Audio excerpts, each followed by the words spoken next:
కృపను పొందిన మనము, కృపతో రక్షణ పొందిన మనము, ఎఫెసీ పత్రిక 2వ అధ్యాయము మనకు రాయబడింది. ఏముంది చూడండి, ధనవంతుడు దరిద్రుడు అయ్యాడు, దరిద్రులను ధనవంతులుగా చేశాడు. కనుక నీవు నేను ఎలా ఉన్నాం?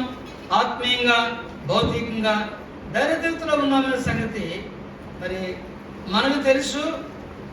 దాన్ని బట్టి మనకి ఏ స్థాయి ఇచ్చాడు, ఏ స్థానం ఇచ్చాడు, ఏ స్థితి ఇచ్చాడు అనేది మనం జ్ఞాపకం చేసుకోవాలి. ఎఫెసీ 2:7-8 ఏముంది మనం చదువుతున్నాం. కనుక కృప అనేది మరి దేవుడు మనడల కృప ద్వారా మనకు రక్షణ ఇచ్చాడు.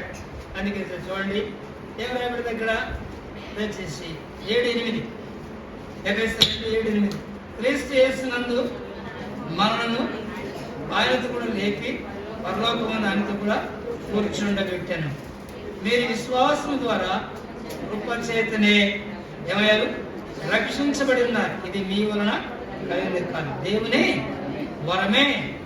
కనుక దేవుని వరము, ఆ వరమైన యేసు ప్రభు లోకానికి వచ్చాడు. రోమా 6:23 మాట చదువుతున్నాను. కృపావరము అని రాయండి. 6 చదవండి. 6వ అధ్యాయము రోమా పత్రిక 26వ వచనం. రోమీలకు రాసిన పత్రిక. కృప ద్వారా మనకి ఏమిచ్చాడు? కృప ద్వారా రక్షణ ఇచ్చాడు. మీ వల్ల కలిగింది కాదు, దేవుని వరం. కనుక దేవుని వరమే దేవుడు మనకి ఇచ్చాడు. 23వ వచనం దయచేసి చూడండి. 6వ అధ్యాయము 23వ వచనంలో ఈ మాట చదువుతున్నాం. చదవండి. 23వ వచనం ఏముంది చూడండి.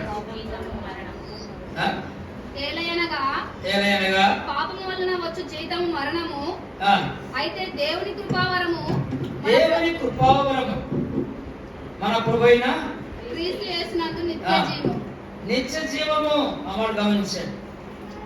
ఏమన్నాడు? అయితే దేవుని కృపావరము మన ప్రభువైన క్రీస్తు యేసునందు నిత్య జీవంలో పాలివారుగా చేశాడు, నిత్య శాంతిలో పాలివారుగా చేశాడు, నిత్య రాజ్యములో పాలివారుగా చేశాడు, నిత్య మహిమలో పాలివారుగా చేశాడు. గుర్తుపెట్టుకోవాలి మనం. ఇవన్నీ ఆత్మీయ సంగతులు. దేవుడు నీకు నాకు ఇచ్చిన భాగ్యం ఇది. ఇదంత గొప్ప భాగ్యం అనేది మనం దేవుని వాక్యంలో చూస్తున్నాం. 5 అనేది ఈ 5వ తారీఖు 2025 సంవత్సరం 5వ తారీఖు మొదటి భాగం. కనుక ప్రభు కృపను మనం మరి అనుభవిస్తూ ఉన్నాం.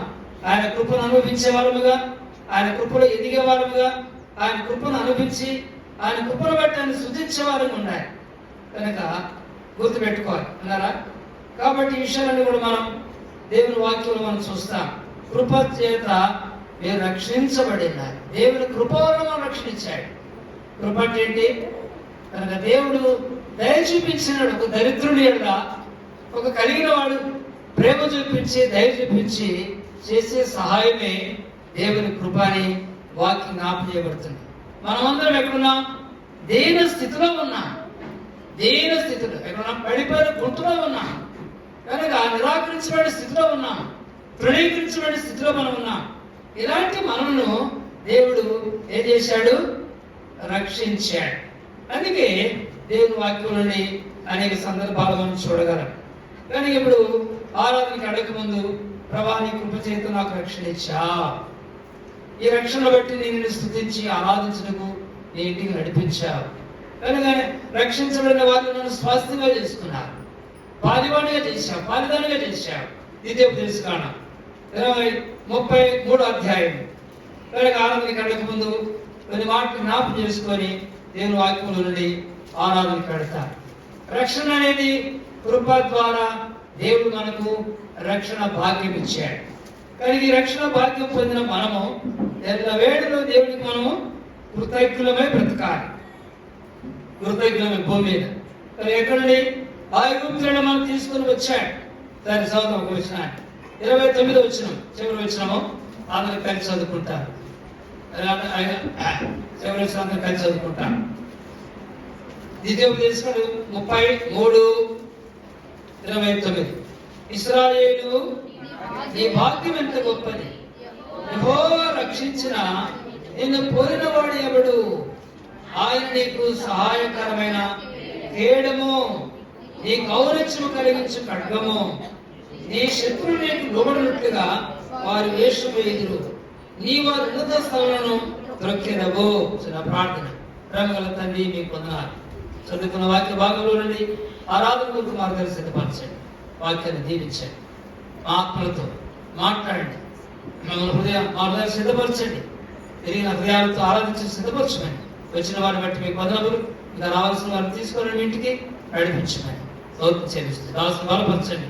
అయ్యకు దాసుని జ్ఞాపకం చేసుకుని రక్తం కడిగి శుద్ధీకరించి ఈ పరిచయకు అంగీకరించమని ఘనత మహిమ మీకే ఆరోపిస్తూ యేసు ప్రభువారి పరిశుద్ధమైన నామమున ప్రార్థించి స్తుతించి వేడుకుంటున్నాం తండ్రి, ఆమేన్. దానికి ఏమన్నాడు ఇక్కడ? ఇశ్రాయేలు అనే మాట. అక్కడ మన పేరు పెట్టుకోవాలి. విశ్వాసి, నీ పేరు నా పేరు అక్కడ మనం పెట్టుకుంటే అప్పుడు మీకు నాకు ఏమర్థిస్తుంది? నీ భాగ్యము, నా భాగ్యము, మన భాగ్యము ఈ భూమి మీద ఎంత గొప్పది. ఈ గొప్పది ఎవరు విలువ కట్టలేరు, రక్షణకు విలువ కట్టలేరు. అందుకే దేవుని వాక్యం, ఇంత గొప్ప రక్షణను మనం నిర్లక్ష్యం చేసినలా ఎలా తప్పించుకుంటా? దేవుడిచ్చిన రక్షణ నిర్లక్ష్యం చేయకూడదు. ఇంకా రక్షణ లేకుండా, మారుమనసు లేకుండా, పాపక్షమాపణ లేకుండా ఎవరు ప్రభును ఆరాధించలేరు. ప్రభును ఆరాధించే వ్యక్తి ఎవరమ్మంటే రక్షణ పొందిన వారే, నూతన జన్మలోకి వచ్చిన వారే, ఎదిగించబడిన వారే. కనుక వారు ఏ గుంపులోకి వస్తున్నారు? కనుక ప్రభువు రక్షించుకున్న గుంపులో ఉన్నారు, వారు ఆరాధించే గుంపులో ఉన్నారు, ప్రభుని మహిమపరిచే గుంపులో ఉన్నారు, ప్రభుని హెచ్చించే గుంపులో ఉన్నారు, కనుక ప్రభుని కొనియాడే గుంపులో ఉన్నారు. కనుక అందుకే ఇశ్రాయేలు, కనుక ఇశ్రాయేలుగా మార్చాడు. ఇప్పుడు ఆయన పేరు మారింది. 32వ అధ్యాయం ఆదికాండం. కనుక యాకోబు ఒకప్పుడు యాకోబుగా ఉన్నాడు. యాకోబు అంటే మనకు తెలిసిన విషయాలే. ఏంటి? మోసగాడు అని మనం చదువుతాం. కనుక ఆయన మోసము, ఆయన జీవితంలో పొందినటువంటివన్నీ కూడా ఎలానే ఆ పేరుకు తగినట్లుగా జీవితాన్ని మార్చేశాడు ప్రభు. ఆయన బ్రతుకును మార్చాడు, ఆయన నడక మార్చాడు, జీవితం అంతా గొప్ప మార్పు తీసుకొచ్చాడు. దేవుడు చేసిన కార్యం, నీలో నాలో చేసిన కార్యం కూడా అదే అనేది మనం జ్ఞాపకం చేసుకోవాలి. 32వ అధ్యాయం దయచేసి 32:29 నుండి చదువుకున్నాం. 32:29. అప్పుడు యాకోబు, నీ పేరు దయచేసి తెలుపని, అందుకు ఆయన, నీవెందుకు నా పేరు అడుగుతుని చెప్పి అక్కడ అతన్ని ఆశీర్వదించాను. 20 యాకోబు తొడగూడిని కొలను, తొడగూటి కొలిసెను. ఆయన తెల్లవారుచున్నది కనుక నన్ను పోనీమనగా అతడు, నీవు నన్ను ఆశ్రయించిన గాని నిన్ను పోయినను. ఆయన నీ పేరేమని అడుగుగా అతడు యాకోబు అని చెప్పాను. అప్పుడు ఆయన, నీవు దేవునితోనూ మనుషులతోనూ పోరాడి గెలిచింది కనుక ఇక మీదట నీ పేరు ఇశ్రాయేలే గాని యాకోబు అనబడునని చెప్పాను. అక్కడ ఏమిచ్చాడు? పుట్టినోట్లో 2 వేశాడు. అన్నాడు దేవునితో పోరాడిన వాడు, అనగా దేవుని దగ్గరికి వచ్చిన వాడు, దేవుని సంబంధంలోకి వచ్చిన వాడు యాకోబు. వాడు ఇక్కడ పోరాటంలో గెలిచిన వాడు. గెలిస్తేనే విజయం. కనుక విజయవంతుడికి ఏముంటుంది? బహుమానం ఉంటుంది. ఈ భూలోకంలో గెలిచిన వారు దేనికి పాత్రులంటే బహుమానానికి పాత్రులని మనం చూస్తాం. అందుకే ఇక్కడ ఏమంటాడు? నీ పేరు ఇశ్రాయేలు. ఇశ్రాయేలు మాట ఇంకో పేరు ఉందంటే రాజు కుమారుడు, రాజు పుత్రుడు. కనుక రాజు పుత్రుడుగా చేపట్టాడు యాకోబు. పాత జీవితం మారిపోయింది, నడక మారిపోయింది, బ్రతుకు మారిపోయింది. కనుక ఇశ్రాయేలుగా మార్చాడు. ఇక ఇప్పుడంటే ఇశ్రాయేలు అన్నాడు. ఇప్పుడు ఇశ్రాయేలు నీ పేరు ఏంటి? యెహోవా రక్షించిన నిన్ను పోలిబడాడు. కానీ ఇజ్రాయెల్ దేశానికి ఒక వ్యక్తి పేరు పెట్టబడింది. చూడండి, చిన్న దేశమే ప్రపంచంలో ఘనతకెక్కిన దేశంగా కనబడుతుంది. వాడుకున్న అన్ని ఆయుధాలేమి, వారి జ్ఞానము, వారికున్న సంపదంతా కూడా ఆ దేశంలో ఎవరికీ లేదు. వారికున్న జ్ఞానము, వారికున్న సర్వము ఎవరికీ లేదు. జ్ఞానం కలిగిన ప్రజలు, దేవుడు కలిగిన ప్రజలు, దేవుడు ఆరాధించే ప్రజలు, ధర్మశాస్త్ర ఆజ్ఞలు నెరవేర్చేటువంటి వారుగా మనకు కనబడుతున్నారు ఇజ్రాయెల్. కనుక పిల్లరా, అదే ఇక్కడ మనం జ్ఞాపకం చేస్తున్నాడు, నీ భాగ్యం ఎంత గొప్పది ఈ లోకములో. నీ నా భాగ్యాన్ని ఎరగాలి. దేవుడు నాకు ఎంత భాగ్యం ఇచ్చాడు, దేవుడు నాకు ఎంత మంచి జీవితం ఇచ్చాడు, దేవుడు నాకు ఎంత బ్రతికిచ్చాడు. కనుక నన్ను ఏం చేశాడు? భాగ్యవంతులుగా చేశాడు, భాగ్యవంతులుగా చేశాడు. మొదటి రాజుల గ్రంథం మరి 10వ అధ్యాయానికి వెళితే అక్కడ శాబాదేశపు రాణి వచ్చి ఒక మాట చెప్తుంది. ఎవరితోటి? సొలొమోనుతో చెప్తుంది.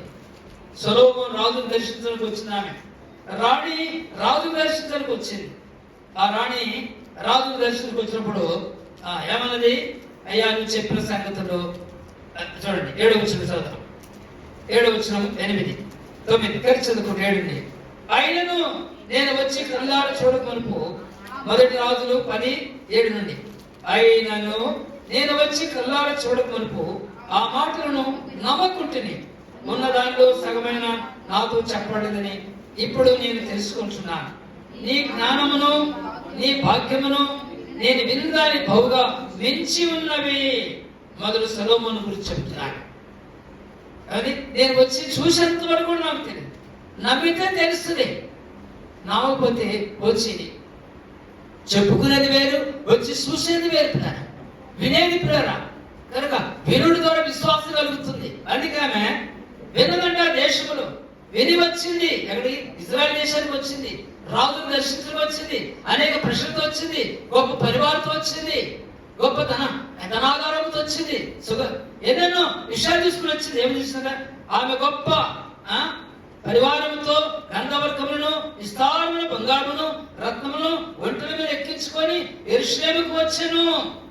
సొలొమోను దర్శనం చేసి తన తోచినంతటిని అతనితో మాట్లాడగా వినింది. సొలొమోనుకి ఇంత జ్ఞానం ఉందని వినింది. సొలొమోను కంటే గొప్పవాడు మన ప్రభు. యోనా కంటే గొప్పవాడు మన ప్రభు. అబ్రహాము కంటే గొప్పవాడు మన ప్రభు. యాకోబు కంటే గొప్పవాడు మన ప్రభు. లోకంలో వారు అందరికంటే గొప్పవాడు. అందుకే మన ప్రభు గొప్పవాడని మనం చెప్పాలి. లూకాసు వార్త ఒక వచనాన్ని చదువుతాం. లూకాసు వార్తలోకి వెళితే ప్రభు జన్మను గురించి ఒక మాట చెప్తున్నప్పుడు దేవదూత ఒక మాట చెప్పింది. దేవదూత మరియమ్మ గారితో ఒక మాట చెప్పింది. కన్యక మరియమ్మతో ఏం చెప్పింది? దయచేసి ఇక్కడ ఒక మాట చదువుతాం. చూడండి. 1వ అధ్యాయము 32వ వచనం. అందరికీ కలిసి చదువుదాం. 1వ అధ్యాయము 32. ఆయన గొప్పవాడై సర్వోన్నతుని కుమారుడును, ప్రభువైన దేవుడు ఆయన తండ్రి అయిన దావీదు సింహాసనము ఆయనకిచ్చును. ఆ చిన్న మాట ఏమంటాడు? ఆయన గొప్పవాడై. ఆయన ఎలాంటి వాడు మరియు చెప్పాడు. సర్వోన్నతుడు దేవుని కుమారుడు పడతాడు. సర్వోన్నతుడు దేవుని కుమారుడుగా ఈ భూమికి అనుదించాడు. ఇంకేంటి ఆయన పేరు? గొప్పవాడు. యెషయా ప్రవక్త నాడు ప్రవచించాడు. 9వ అధ్యాయం 6వ వచనం చదువుతుంటా. క్రిస్మస్ సందర్భాలు చెప్తుంటాడు. కనుక ఆయన గొప్పవాడు, బలవంతుడు, సమాధానకర్త. ఆ ప్రభుకున్న పేర్లు ప్రవక్త ముందుగానే ప్రవచించినాడు. ఇక్కడ దేవదూత వచ్చి చెప్తున్న మరియమ్మకి ఆయన ఎవరు అనుకుంటున్నావు? అమ్మా, పుట్టబోయేటువంటి ఆయన. 32 ఏమంటాడు? ఆయన గొప్పవాడై సర్వోన్నతుని కుమారుడనబడును, ప్రభువైన దేవుడు ఆయన తండ్రి దావీదు సింహాసనానికి ఇచ్చును. ఏం జరగబోతుందో దేవదూత ముందుగానే మరియకు తెలియపరిచింది. కాబట్టి గొప్పవాడిని మనం కలిగి ఉన్నాం. యోహాను రాసిన పత్రిక 4వ అధ్యాయం 4వ వచనంలో మాట చదువుతున్నాం. చూడండి దయచేసి. యోహాను రాసిన మొదటి పత్రిక 4వ అధ్యాయము 4వ వచనం చదవండి. త్వరగా చదువుకున్న వచనాన్ని తీసుకుని చూడండి త్వరగా. చిన్నపిల్లలారా, మీరు దేవుని సంబంధులు, మీలో ఉన్నవాడు లోకంలో ఉన్నవాడి కంటే గొప్పవాడు కనుక మీరు వారిని జయించి ఉన్నారు. కనుక మీలో ఉన్నవాడు, మనలో ఉన్నవాడు, మన మధ్యలో ఉన్నవాడు గొప్పవాడు. ఆయన గొప్పవాడు. ఎంత గొప్పవాడు? ఈ భూమికి ఆకాశానికి సృష్టికర్తగా. ఎవరైనా గొప్ప ఆయన గొప్పతనం వర్ణించాలి. మరి ఇక్కడ సొలొమోను గొప్పతనాన్ని చూసిన ఆమె శాబాదేశపు రాణి ఏమంటుంది? నీ భాగ్యము, నీ గొప్పతనము అయ్యా నేను వినిదానికి 7వ వచనంలో ఏమంటుంది? సగమైన నేను చూడలేదు, నాతో చెప్పబడలేదు అని అన్నది. కనుక 7వ వచనంలో కానీ చూస్తే ఇక్కడ మనం రాజుల గ్రంథము 10వ అధ్యాయము 7వ వచనం మాట చెప్తుంది. నీ తర్వాత రెండో మాట అంటే నీ భాగ్యము నేను వినదాన్ని బహుగా మించి ఉన్నది. ఇప్పుడు 2వ తరపుతో 8వ వచనంలో 8వ వచనంలో నీ జనుడు భాగ్యవంతులు, నీ ముందర ఎల్లప్పుడూ నిలిచి నీ జ్ఞానవచనములు వినుచుండు, నీ సేవకులు భాగ్యవంతులు. ఆయన భాగ్యవంతుడు, ఆయన జనులు భాగ్యవంతులు, ఆయన సేవకులు భాగ్యవంతులు. నా పిల్లరా, ఈ భూమి మీద నిన్నను ఇంత స్థాయికి తీసుకొచ్చాడు, ఇంత స్థానం ఇచ్చాడు, ఇంత యోగ్యత ఇచ్చాడు, ఇంత అర్హత ఇచ్చాడు. దీనికి మనం ఏం చేయాలా? ఎల్లప్పుడూ కృతజ్ఞతాస్తుతులు చెల్లించడానికి. ఆరాధన అంటే అదే. ప్రభు ఎక్కడో ఉన్నాను, పెట్టకు పొలం ఉన్నాను, నీచురాన్ని, తృణీకరించబడినాను, ఎన్నిక లేదు ఈ లోకంలో. నా జీవితం ఎవరు లెక్కలేది, ఎవరికి నేను పనికిరానిటువంటి వ్యక్తిని. నన్ను నీకు పనికొచ్చే వ్యక్తిగా చేసుకున్నాను, నీ ఇంట్లో కూర్చోబెట్టుకున్నావు, నీ సొత్తుగా చేసుకున్నావు, నీ రక్తమిచ్చి నన్ను కొనుక్కున్నావు. ఈ రోజు నీ బిడ్డగా, నీ కుమారుడిగా, నీ కుమార్తెగా నీ మందిరంలో కూర్చొని మిమ్మల్ని ఆరాధించే బిడ్డగా నన్ను చేసుకున్నందుకు నీకు ఏమిచ్చినట్టు రుందించగలను? నిన్ను బట్టి నాకు ఈ భూమిని గొప్పతనం, నిన్ను బట్టి నాకు ఈ భూమికి సంతోషం, ఈ రక్షణ ఆనందం, నీ నామమును నాకు ఇచ్చిన రక్షణ. కనుక సొలొమోను ఆయన భాగ్యం, రెండోది ఆయన జనుడు భాగ్యవంతుడు, మూడోది ఆయన సేవకులు భాగ్యవంతుడు. సేవకులు ఇక్కడ భాగ్యవంతులుగా చేశాడు, ఆయన జనుడు భాగ్యవంతులుగా చేశాడు, సొలొమోను భాగ్యవంతులు చేశాడు. ఎవరు? దేవుడు ఆశించాడు. దేవుడు ముందే చెప్పాడు దావీదుతో, నీ ఎన్నులో పుడతాడు, అతను నా కుమారుడు ఉంటాడు, రాజ్యం వెళ్తాడు, అతని కాలంలో మందిరం కట్టబడుతుంది, నువ్వు కట్టవద్దని చెప్పాడు. కానీ పిల్లరా, మన ప్రభువైన యేసుక్రీస్తు వారు మందిరం కడుతున్నాడు ఈ భూమి మీద. ఇప్పుడు ఏ మందిరం అది?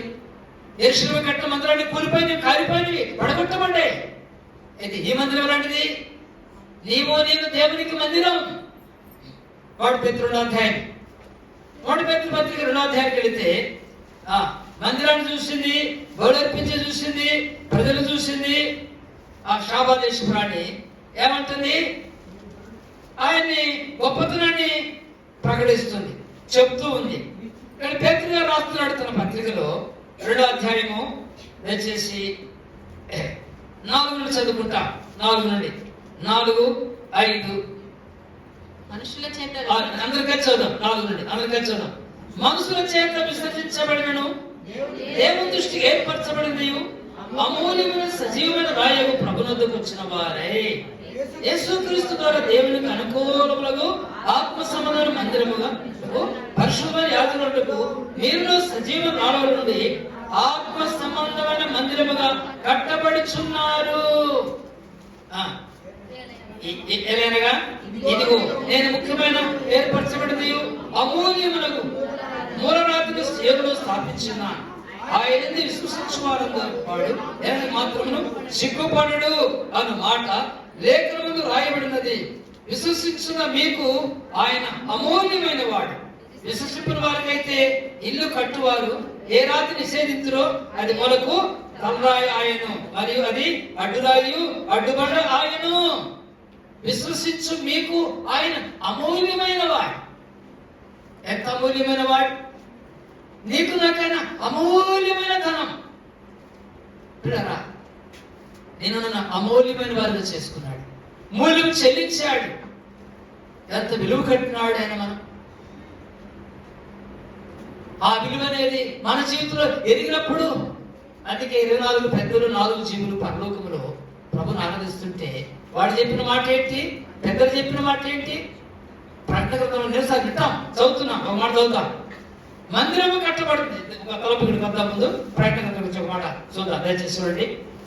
ప్రకటన గ్రంథము 4వ అధ్యాయము, ప్రకటన గ్రంథము 4, 10, 11 కలిసి చదువుదాం. 10, 11 కలిసి చదువు.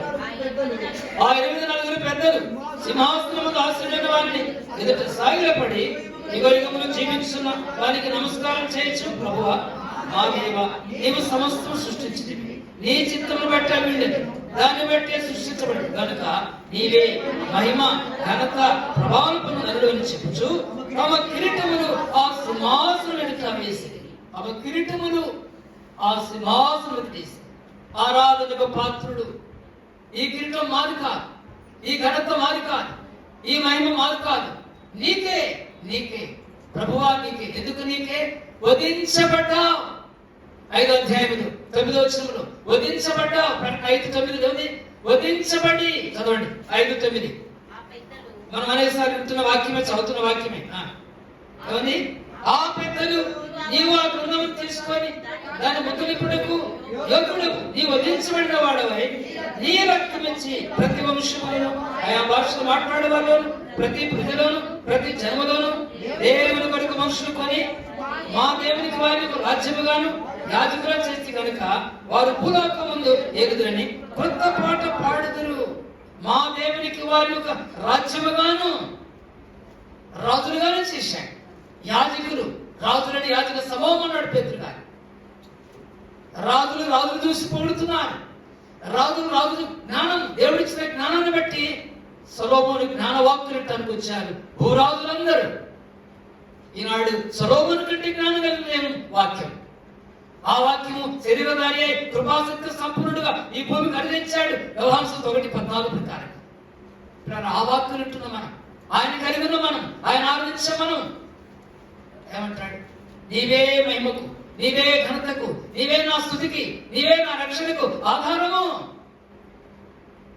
మనం చెప్పవలసిన ఆరాధన మాట, మనం పలవలసిన ఆరాధన మాట. ఈరోజు నేను అన్నాను 2025 ప్రవేశించాను. ఆయన ఎంతో మంది 24 వెళ్ళిపోయారు, ఒక్కడు చెడిపోయారు, మా కాలు వెళ్ళిపోయారు, మా బంధువులు వెళ్ళిపోయారు. నన్ను ఇంకా భూమి వచ్చాను. ఎందుకు వచ్చావు? నా జీవితంలో నీ చిత్తం నెరవేరడానికి, నీ ఉద్దేశం నెరవేరడానికి, మీరు ఆశిస్తున్న రాజ్యంలో కనబడటానికి, నా ఆరాధన జీవితంలో, నా ఆసక్తి జీవితంలో, నా ప్రార్థనా జీవితంలో, నా కుటుంబ రక్షణ కొరకు నేను ఇంకా ప్రార్థించడకు, అనేకులు ప్రార్థించడకు నన్ను భూమి మీదకి ఉంచావు, సంఘములు ఉంచావు, కుటుంబం ఉంచావు. నీ మాటలు వినడానికి వచ్చాను. ఇంకా నేను సిద్ధపడటానికి, నేను ఇంకా మరి నేర్చుకోవడానికి, అలవర్చుకోవడానికి, నీ రూపంలోకి రావడానికి నన్ను భూమి మీద ఉంచావు. సంపూర్ణ జ్ఞానం కలిగి ఉంటాను. కనుకని నీ జనుడు భాగ్యవంతుడు కనుక భాగ్యవంతులుగా చేశాడు ఈ లోకంలో పిల్లరా. అందుకే ఇక్కడ ఇశ్రాయేలు నీ భాగ్యం ఎంత గొప్పది. ఎవరు చెప్తున్నారు? మోషే అంటున్నాడు. విలువైనగాడు దైవజనుడు. ఆయన భాగ్యాన్ని గురించి పిలుస్తున్నాడు, ఆయన గొప్పతనం గురించి పిలుస్తున్నాడు. ఇశ్రాయేలు గురించి యాకోబు విషయంలో ఆ చివరి మాట రాస్తూ ఈ మాట అంటున్నాడు, యెహోవా రక్షించిన నిన్ను పోలిన వాడు ఎవడు? యెహోవా రక్షించబడిన నన్ను పోలిన వాడు లేడు ఈ భూలోకంలో. అంటే ఎంత పోల్చినాడు? నీకు నాకు ఏ పోలిక ఇచ్చాడు? నీకు నాకు ఏ రూపం ఇచ్చాడు అని అంటాడు. పేతురు 2వ అధ్యాయంలో మనం చదువుకున్న వాక్య భాగంలో అక్కడ ఏముంది చూడండి దయచేసి. సజీవ రావడమనే ఆయన మందిరం కడుతున్నాడు.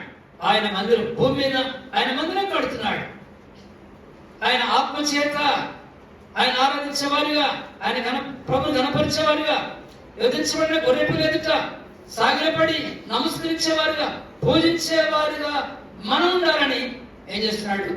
అందుకే యేసుక్రీస్తు ద్వారా దేవునికి అనుకూలములకు ఆత్మ సంబంధమైన బలర్పించుటకు పరిశుద్ధ యాజకులు ఉన్నట్లు వీరును సజీవమైన రావడం నుండి ఆత్మ సంబంధమైన మందిరముగా కట్టబడుచున్నారు. ఆత్మ సంబంధమైనది సజీవ రాళ్ళు కనుక ఆయన రాళ్ళు, ఆ రాళ్ళకు జీవం పోశాడు. అందుకే ప్రభుకు నాడు అన్నాడు, ఈ రాళ్ళు ప్రభును స్తుతిస్తే అన్నాడు. యెరూషలేముకు వెళుతుంటే రాయికి రప్పకు మొక్కిన నిన్నను, మగ జీవితం నిన్నను, గుడి జీవితం నిన్నను, బలహీనమైన నీ నా జీవితాన్ని ఏం చేస్తున్నాడు? ఆయన జీవం రాగానే ఆ జీవం ఏం చేసింది? ఆయన చూసే అనుభవం, ఆయన ఆరాధించే అనుభవం, ప్రభువు ప్రార్థించే అనుభవం, ప్రభు ఎవరు ఎరిగే అనుభవం, ప్రభుని కనపరిచే అనుభవం తీసుకుని వచ్చాయి. కాబట్టి ఆయనకి ఈ మాట జ్ఞాపం చేస్తున్నాడు. కాబట్టి విశ్వసించిన నీకు నాకు ఆయన అమూల్యమైన వాడుగా, యోగ్యుడిగా, మహిమకు పాత్రుడిగా, ఆరాధనకు యోగ్యుడిగా చేశాడు. అప్పుడే మనం ఆరాధించగలం. ఈ భాగ్యం పొందగలిగినప్పుడే. ఈ భాగ్యం లేని వారు ఆరాధించలే. నీకుందా భాగ్యం, నాకు లేదు అనేవాడు లేకపోలేదు అందరూ. ఎందుకంటే ఆరాధన రాదు వారికి, నోరిపోలేరు, ప్రభు కనపరచలేరు, ఇంకా ఈ భాగ్యం పొందకుండా ఉన్నారు. ఇశ్రాయేలు నీ భాగ్యం ఎంత గొప్పదని అనిపించుకున్న వాళ్ళు ఇలా చాలా రక్షణ లేని వారి జీవితం అంతే.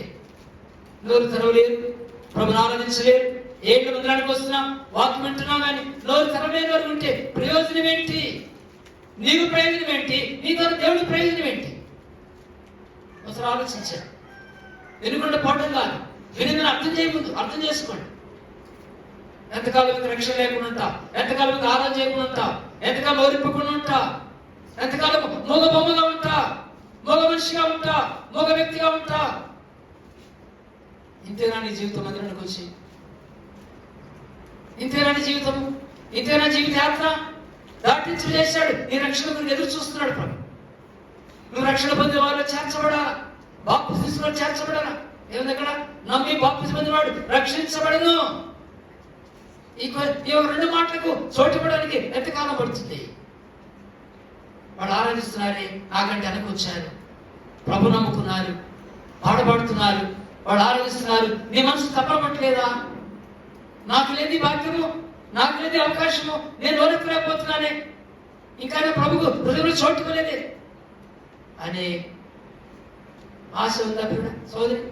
రక్షణ లేని వర్షులు మాట్లాడుతున్నట్టు. ఎంతకాలం ఇంకా అలా ఉంటా, ఎన్నేళ్ళు ఇంకా అలా ఉంటా. అలా ఉంటే నీ ప్రభుకు సంతోషం కాదు, అది నీకు సంతోషమే. కనుక రక్షణ పొందినాడు. అందుకే ఒక మాట చదువుకున్నాను కడతా. యెషయా గ్రంథం 2వ అధ్యాయం, యెషయా గ్రంథము 12వ అధ్యాయం. దయచేసి ఈ భాగంలో ఒక మాట కొన్ని మాట జ్ఞాపకం చేసుకుందాం. 12వ అధ్యాయము యెషయా ప్రవక్త మరి ఎలా ఆయన జ్ఞాపకం చేస్తున్నాడు భక్తుడు. 4వ వచనం నుండి క్షమించారు 2వ వచనం నుండి, ఇదిగో నా రక్షణకు కారణభూతుడకు దేవుడు, నేను భయపడక ఆయన నమ్ముకొనుచున్నాను. యెహోవాయే నాకు బలము, ఆయనే నా కీర్తనకు ఆస్పదం, ఆయన నాకు రక్షణాధారమాయను. ఆయన నాకు రక్షణాధారమైన. రక్షణ ఆధారం ఏం తీసుకొస్తుంది? అన్నింటికి ఆధారం చేస్తుంది. కనుక నేను భక్తులు అంటున్నాడు మాట, ఇదిగో నా రక్షణకు కారణభూతుడకు దేవుడు. ప్రభు పుట్టగానే దావీదు చెప్పిన మాట అది. ఏం చెప్పి మరి మత్తయి 1:20 ఆమెకు కుమారుడు కరును, తన ప్రజలను వారి పాపము నుండి ఆయనే రక్షించు. దానికి ఆయనకు యేసు రక్షణ అందుబాటులో ఉంది. రక్షకుడు అందుబాటులో ఉన్నాడు. ఇది కృపాకాలము, సమయమిస్తున్నాడు రక్షణ పొందడానికి. కాలవాపన చేయదు, చేయించుకోవద్దు. నువ్వేమిస్తున్నా, ప్రభా నేను పాపినే, నన్ను క్షమించు, నా హృదయానికి కడుగు, నా హృదయానికి రా, ఈ రక్తంతో నా పాపాలన్నీ కడుగు. మన పాపాలు మనం ఒప్పుకుంటే కడిగేస్తాడు. యోహాను రాసిన వాడు పత్రిక 3వ అధ్యాయము 9వ మాట చదువుతున్నాం. మనం 7వ వచనం చదువుతున్నాం. యేసు రక్తం ప్రతి పాపము నుండి మనల్ని పవిత్రులుగా చేసి, మన పాపములను ఒప్పుకునేలా దేవుడు నమ్మదగిన వాడు, నీతిమంతుడు. ఆయన మన పాపములను క్షమించి సమస్త దుర్నీతులను మనల్ని పవిత్రులుగా చేస్తాడు. వాట్లభానం 1:8-9. 9వ వచనం 7వ వచనం ఉంది. యేసు రక్తం ఎంత అందుబాటులో, ఎంతో సునాసనకి ఇవ్వబడుతున్న వాటి. ఇంకా రక్షణ లేకుండా 2025 సంవత్సరంలో ప్రవేశించాం, మందిరంలో కాలు పెట్టాం, వాక్యం వింటున్నా, వింటున్నావు కానీ పాడుతున్నా కానీ ఆరాధించే వాళ్ళు లేవు. నా రక్షకుడు, నా రక్షణ ఆనందానికి కారకుడు, నా రక్షణ కారణభూతుడు, నా స్తుతికి కారణభూతుడు, నా నీతికి ఆధారమైన వాడు, నా సంతోషానికి ఆధారమైన వాడు, నా నెమ్మదికి ఆధారమైన వాడు నా ప్రభుని చెప్పగలిగే వారిలో ఇంకా నువ్వు లేకుంటే అది ఎంత విచారం. రక్షణకు వయసు అక్కర్లే. చిన్న వయసులో రక్షించబడవచ్చు, ఏ వయసులో రక్షణ తీర్మానం చేసుకోవచ్చు. తీర్మానం ఆధారపడింది నువ్వు రక్షణ పొందడానికి.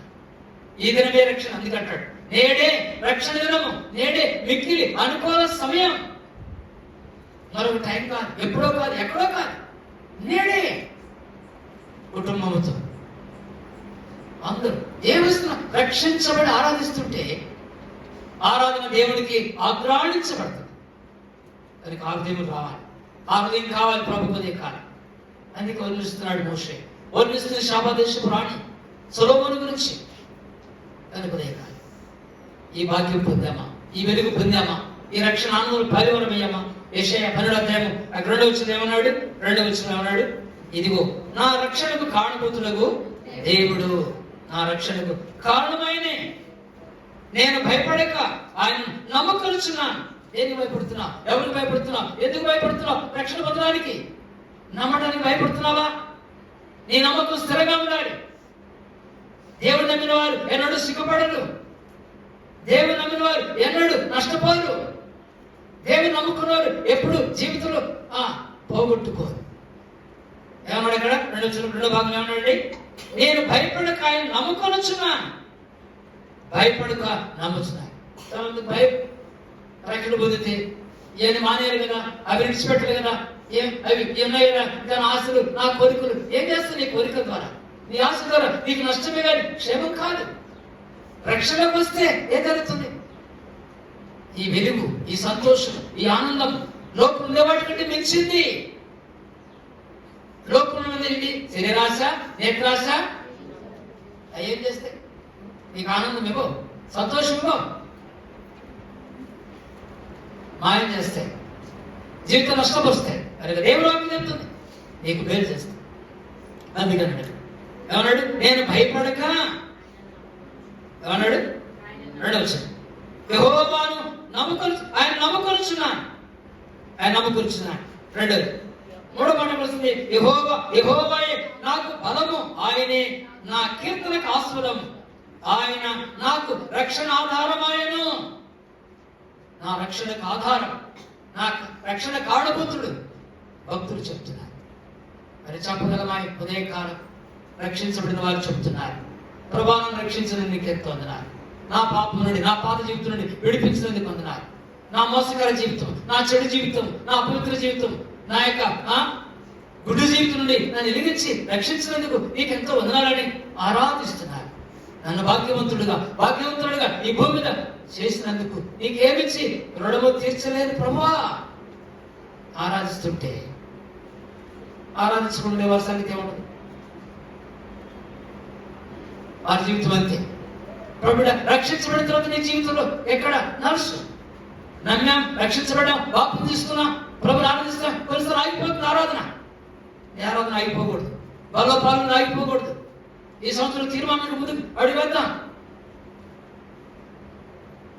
చిన్న సంఘం ఆరాధించుకోవడానికి మంచి అవకాశం మనకి ఇచ్చాడు. హెబ్రోను పెద్ద పెద్ద సంఘాలు అవకాశం దొరకదు ఆరాధన చేయడానికి.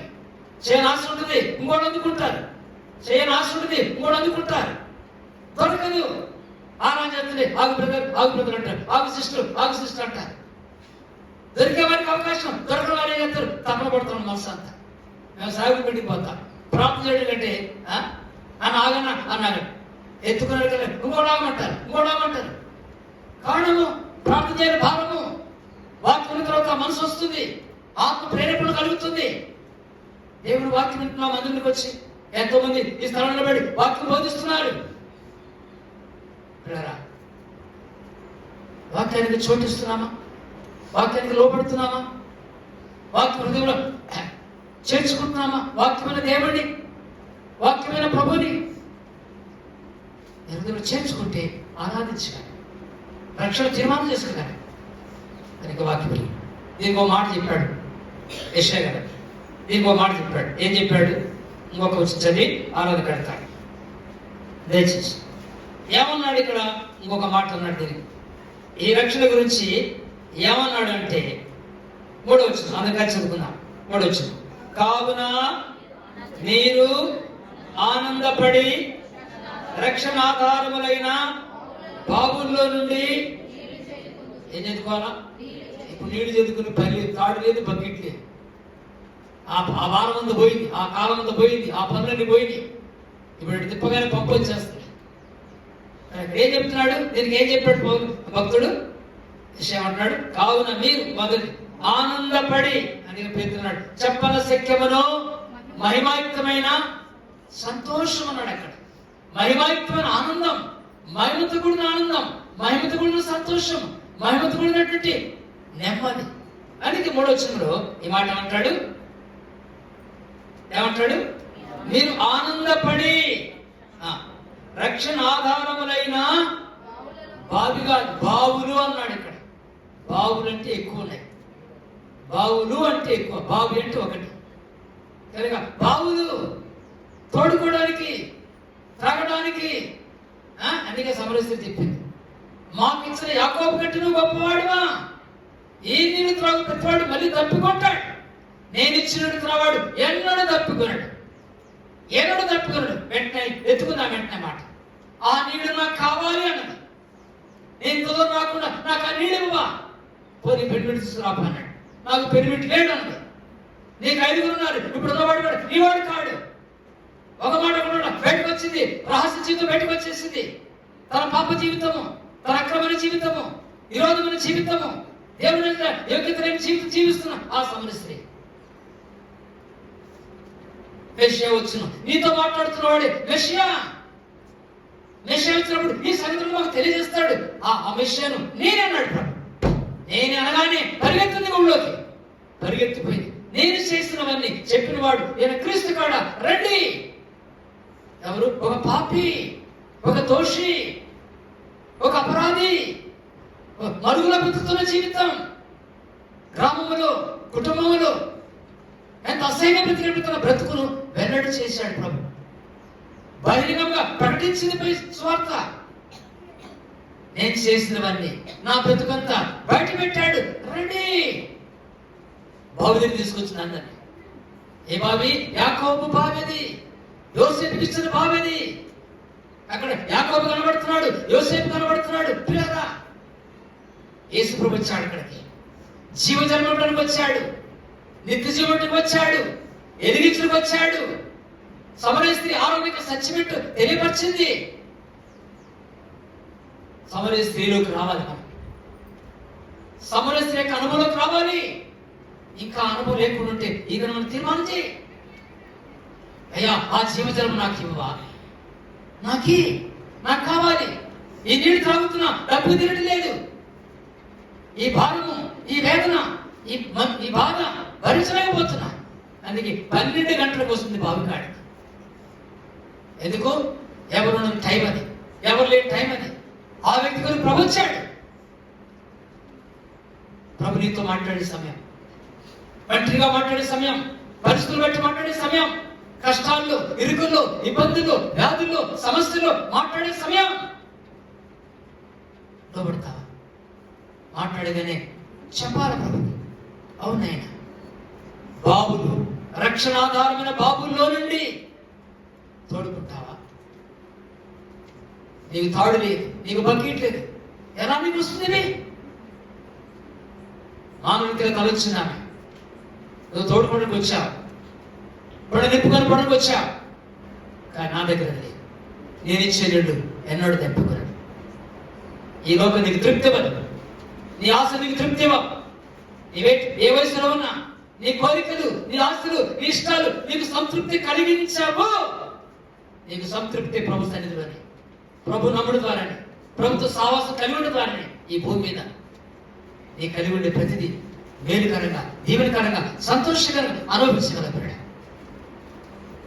ఇందుకు చాలా సంగతులు కనుక అనుభవానికి మనం రావాలని ప్రభు జ్ఞాపకం చేస్తున్నాడు. రక్షణకు ఆధారమైన దేవుణ్ణి తీర్మానించుకొని, ఈ రక్షణ ఆనందం పొందుకొని, రక్షణ పొందిన వారితో, ఆరాధించే వారితో చేరి నేను కూడా ఆరాధించాలని ప్రభు కోరుతున్నాడు. రండి, ఈ తలపుతో ప్రభుని ఆరాధిస్తాను. ఆ పాట 2 చరణాలు పాడిన తర్వాత ఆరాధనకి వెళ్తా. బ్రదరండి, ఓ ఇశ్రాయేలు, ఈ భాగ్యం ఎంత గొప్పది అనే పాటను అందులో పాడే దాకా ఆ పాట దయచేసి